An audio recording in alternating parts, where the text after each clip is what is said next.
But away from the issues of the decisions as made by the president, accenting these bills into law, the entity concession, multiple lease and service franchise, these are the options the Mahama government must choose from on its plan to privatize the operations of the Electricity Company of Ghana and the Northern Electricity Development Company, NEDCO.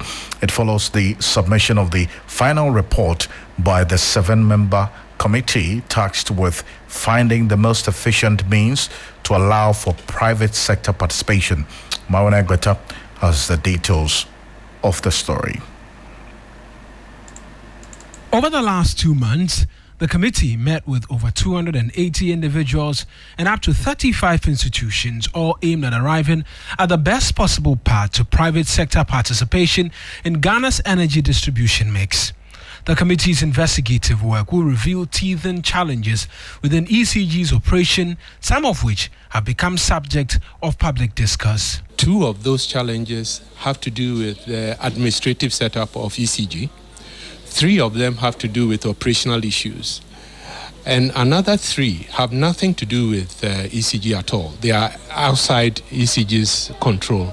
And the last one, the 9th one, is half and half.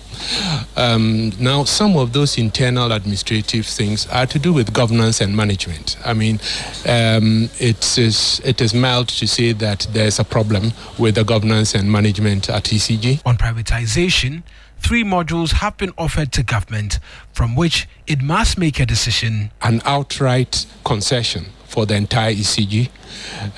So that will be very similar to what was tried in 2019. Yes. The PDS is along that line. The other one is to break the ECG down into various sections, 4 or 5 units, and let each operate or award each to a private company to lead the operation. That is the option B that we are talking about. Then there's an option C. The option C focuses on the customer experience and how to improve the service to the customer and make sure that the collections and everything are up to speed.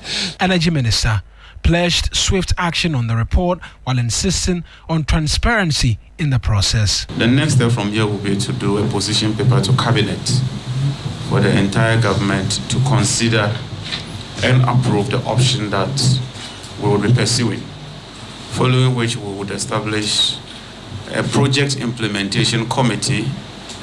We would also have to get a transaction advisor, make this process as transparent and open as possible, with emphasis on local content and participation.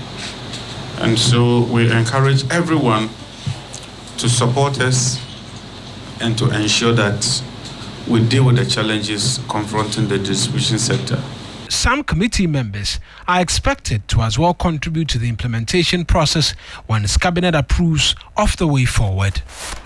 So that's a report by my colleague Eric Mawana Gbeta, who sat through this press conference by the Energy Minister, John Jantuah, earlier today. Now, let's go on to the telephone, because one man who indeed has been part of this entire conversation and following the process as it unfolds is Kwame Jantuah. He's a private legal practitioner and also an expert in the energy sector in this country, joining us right now. I thank you so much, Mr. Jantuah, for joining us here on Hot Edition. Good morning, Alfred.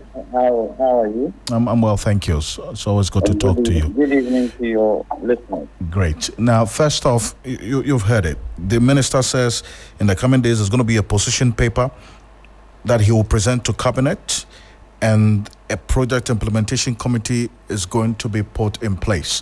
With the 3 options on the table: entity concession, multiple lease, service franchise. Which one are you going to go for? Look, my major interest is the fact that local content should play a huge role. The situation with capital flight can be very difficult for us. ECG needs every penny. And for me, it's got to do with revenue collection. Number 2, it's got to do with making sure that the management of ECG are well equipped to handle the company. And 3, political interference should be put aside and leave ECG to run, including NEDCO. NEDCO has huge debt, and ECG and NEDCO have to be able to service Ghanaians for electricity. Electricity is not a privilege. Electricity is a right because the people pay for it. The other side of the coin that needs to be looked at very well is the Ghanaian. For the Ghanaian to understand where ECG is, for Ghanaian to understand what electricity means to the country today, and for Ghanaians to be able to pay their bills and stop the theft of electricity. Look, electricity is now the life wire of any country. Power, the life wire. Without power, there is no country. And so it is important that Ghanaians understand what it takes and what it needs to maintain our electricity infrastructure. Any of the 3, if we find any of the 3 would help in terms of the things that I have mentioned, then let's go for it. I don't agree to wholesale privatization of ECG. No, I don't believe that. Why?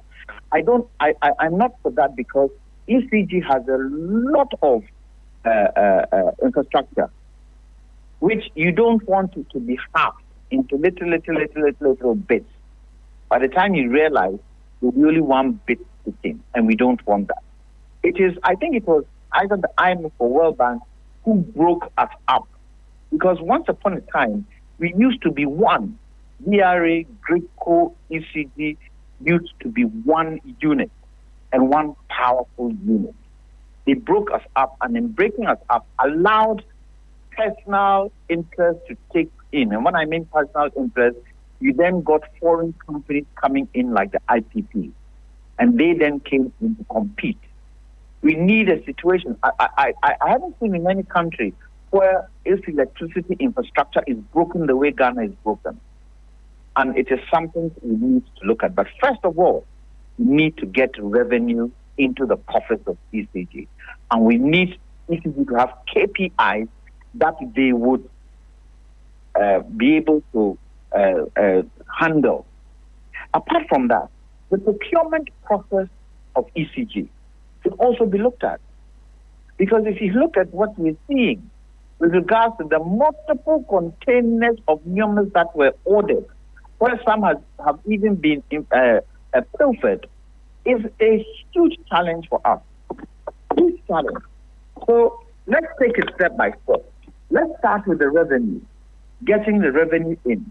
Let's start making sure that we can maintain the infrastructure and let Ghanaians be aware that they use the service, they have to pay for the service. And anybody who doesn't pay for the service, the law should work.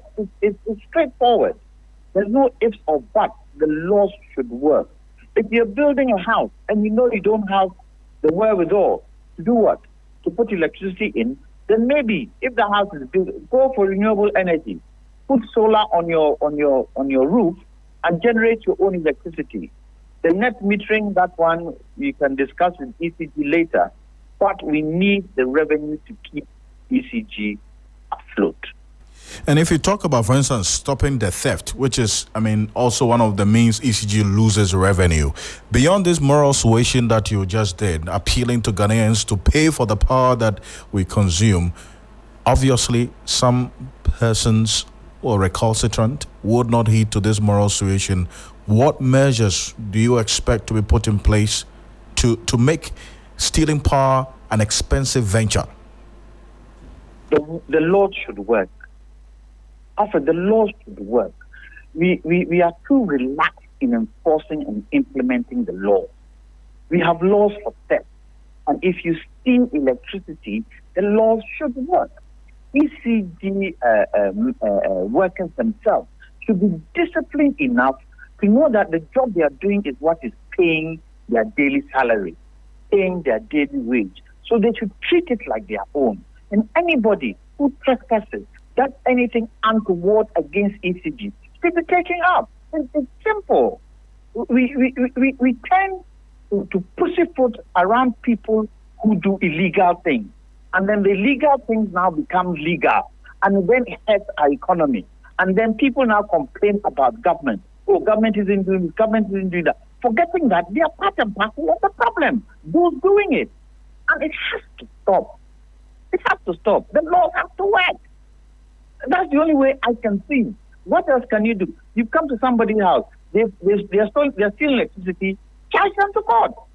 And the court should be such that when you are charged to court, the penalty is heavy to deter people from doing it.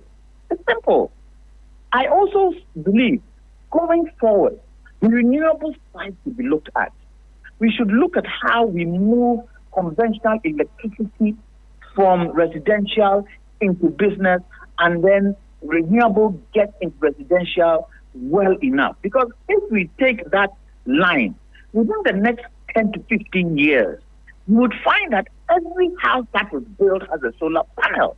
It should be a policy of government now that from this day on, any house that is being built, make sure you have a solar panel on your house. Right.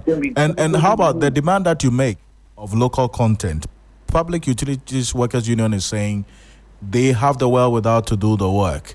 And so all of these proposals must also be centered on their ability to do it and not outside of them. Let me ask a question. Have they proven that they can do it?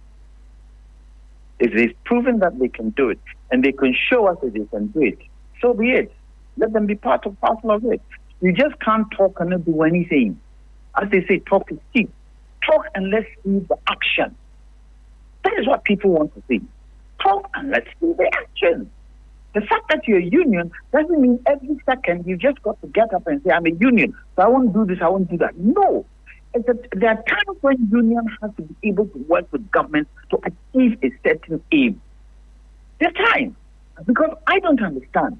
Today, tariffs that we are paying today, most tariffs, if you compare them to other countries worldwide, our tariffs are nothing. Ghanaians should learn to pay the right tariff. And when paying the right tariff, it now boils down to the economy. If we are running a very good economy where people can earn income to look after themselves, a lot of these challenges won't be there. Because a lot of people are unemployed. A lot of people want to use electricity. A lot of people like the comforts of life. And electricity is part and parcel of the comforts of life. And if you do not have an economy that is strong, where your currency is strong, where your currency can be competitive, where your currency can help create jobs, where the private sector is working, how do you compete? So yes, the unions are good, but they should be able to prove to us that they can do it, and they should be able to prove to us that they can also help government to get to where we want to get to. We can't always be firefighting. We can't. There has to be a point where we say, this should stop. Let's work together and see how we get to the end result where all of us are comfortable. Jantuah, appreciate this and thank you so much for your thoughts as always. And this is a conversation we're going to continue having. Thank you so much. Thank you.